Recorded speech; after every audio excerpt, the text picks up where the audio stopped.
मैं विधवा औरत हूँ। मेरी बेचैनी हर रोज़ बढ़ती जा रही थी।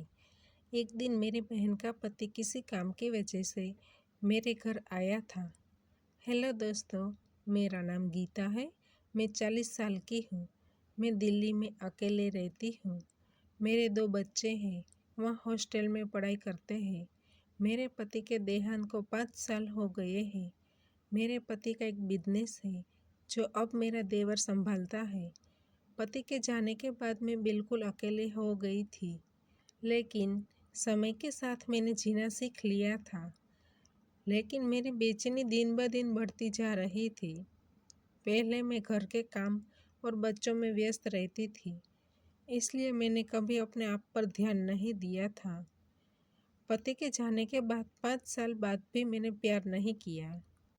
फिर वह दिन आ ही गया जब मुझे प्यार मिला, और प्यार इतना मिला कि शायद ज़िंदगी में कभी ना मिला हो। ठंडी का मौसम चल रहा था। मेरी छोटी बहन बेंगलोर में रहती है। उसका मुझे एक दिन फ़ोन आया।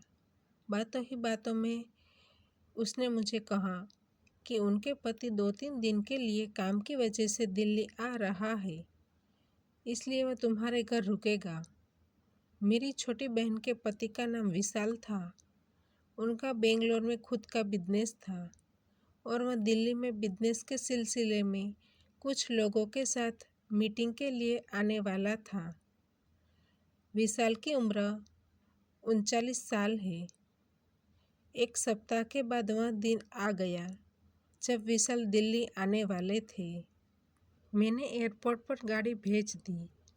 दिल्ली आने के बाद उसने मुझे कॉल किया कि वह शाम को घर आएंगे।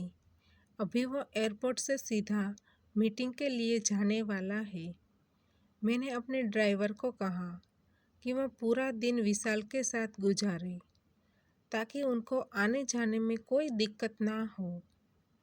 विशाल शाम को 8 बजे घर आया। जैसे ही वह गाड़ी में से निकला, मैं उसको एकटक देखते ही रह गई। मैंने उसको पहले भी देखा था, लेकिन इस बार मेरी नज़र कुछ अलग ही थी। वह 5 फीट लंबा बॉडी बिल्डर जैसा दिखाई दे रहा था। कोई भी लड़की उनको देख ले तो दीवानी हो जाए। मेरी भी यही हालत थी, लेकिन मैंने अपने आप पर कंट्रोल किया। फिर विशाल मेरे पास आया, नमस्ते किया और एक दूसरे को गले लगाकर स्वागत किया। मैंने उसको नाश्ता दिया और फिर कहा, फ्रेश हो जाइए। शायद आधे घंटे के बाद वह कमरे से बाहर आया। मैंने देखा कि वह शॉर्ट्स में था। फिर हम दोनों ने साथ में बैठकर थोड़ी बातें की। उसने खुद की मीटिंग के बारे में बताया। फिर मैंने अपनी बहन के हालचाल भी पूछे। हम दोनों 3 साल के बाद मिले थे, इसलिए बातों ही बातों में समय कब गुजर गया पता ही नहीं चला। फिर 1 घंटे के बाद हम दोनों ने साथ में डिनर किया। खाना खाने के बाद वह अपने कमरे में चला गया और मैं अपने काम में व्यस्त हो गई। रात के 10 बजे मेरी कामवाली बाई भी चली गई, इसलिए अब मैं और विशाल हम दोनों घर में अकेले ही थे। मैंने सोचा कि शायद वह थक गया होगा, इसलिए सो गया होगा। फिर मैंने अपने कमरे में जाकर कपड़े चेंज किए और नाइटी पहन ली। फिर मैं दर्पण में अपने आप को देखने लगी। मैं दर्पण में अपने आप को देख रही थी, तभी किसी ने दरवाजे को नॉक किया। मैंने दरवाज़ा खोला और देखा तो सामने विशाल खड़ा था। आज मुझे उनकी आंखों में अलग ही चमक दिखाई दे रही थी। शायद वह मुझे नाइटी में देखकर निशब्द हो गया था। फिर थोड़ी देर के बाद वह बोला, माफ़ करना, मुझे नींद नहीं आ रही है, इसलिए मैंने सोचा कि थोड़ी देर आपके साथ बैठकर बात कर लूँ। लेकिन आप सोना चाहते हो तो कोई बात नहीं, हम कल बात कर लेंगे। मैंने कहा, अरे नहीं नहीं, चलिए हम बालकनी में बैठकर बातें करते हैं। मैंने उसको ड्रिंक के लिए पूछा तो उसने हाँ कहा। फिर मैंने 2 गिलास में ड्रिंक लिया और हम बालकनी में बैठ गए। हम दोनों की चेयर एकदम नज़दीक थी। विशाल ने कहा, आपको देखकर हमको हिम्मत मिलती है। किस तरह सब कुछ खराब हो जाने के बाद भी आपने अपने आप को टूटने नहीं दिया और सबको संभाला। घर, बच्चे, बिजनेस। मुझे और आपकी बहन को आपको देखकर काफ़ी हिम्मत मिलती है। विशाल, यही तो ज़िंदगी है। किसी के चले जाने से ज़िंदगी रुकती नहीं है। खुद को संभालो और आगे बढ़ो। वैसे तुम दोनों खुश तो हो ना? मेरा ऐसा पूछने पर विशाल चुप हो गया। मैंने कहा, विशाल चुप क्यों हो गई? क्या बात है? आप दोनों वहाँ पर खुश नहीं हो? कोई बात है तो मुझे बताओ, मैं आपकी मदद करूँगी। विशाल ड्रिंक करते हुए बोला, दीदी सब कुछ सही चल रहा था। सिमरन काफ़ी खुश है। अब तो हमारा एक बेटा भी है। हमारे बेटे ने हमारी खुशियों को दोगुना कर दिया है।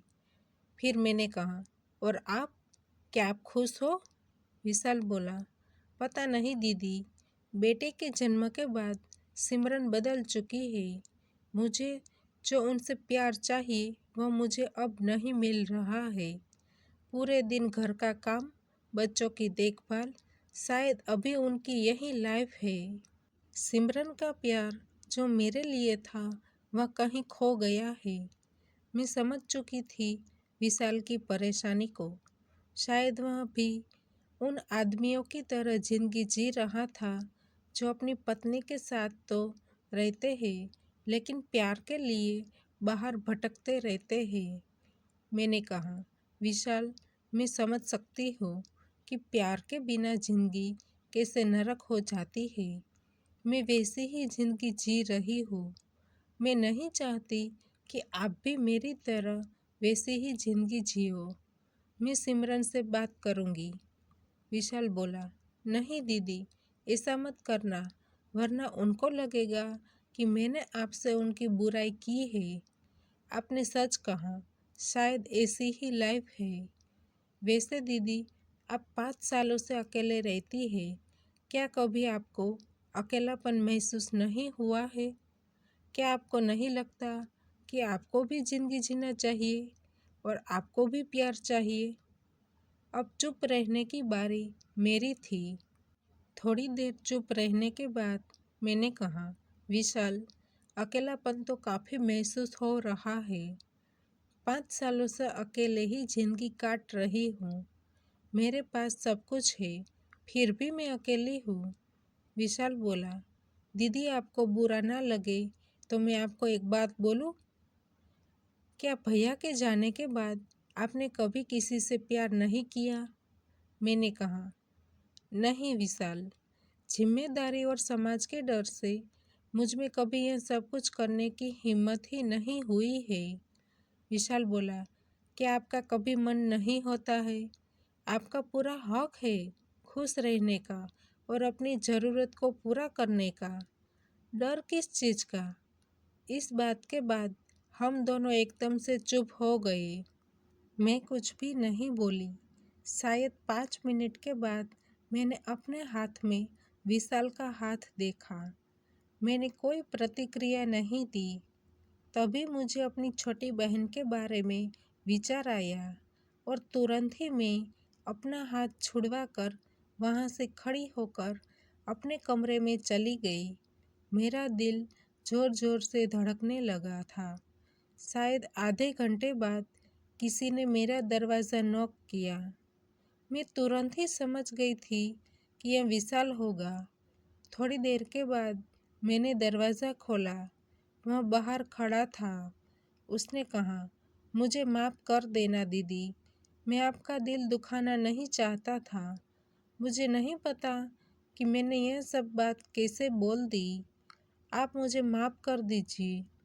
वह अभी बोल ही रहा था कि मैंने उसको बीच में ही लिया। शायद वह मेरी अचानक की हुई हरकत से डर गया। थोड़ी देर के बाद वो भी। फिर हम दोनों सो गए।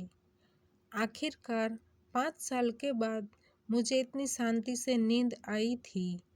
फिर हम दोनों साथ में रहे, खूब बातें की। 5 दिन के बाद जब वह जाने लगा तब मुझे दुख बहुत हुआ, लेकिन शायद यही जिंदगी है। अब हम दोनों हर रोज फोन पर बातें करने लगे और बार बार मिलने लगे। उस बात को 2 साल हो गए हैं, फिर भी हम दोनों इतने ही नज़दीक हैं जितने कि पहले थे। तो दोस्तों, हमारी कहानी यहीं पर समाप्त होती है। आपको कहानी पसंद आई है तो वीडियो को लाइक करें और शेयर करें, और चैनल पर नए हैं तो चैनल को सब्सक्राइब करें। और हाँ, नोटिफिकेशन बेल को ज़रूर दबाइए ताकि आने वाली अगली अपडेट आपको सबसे पहले मिल सके। धन्यवाद।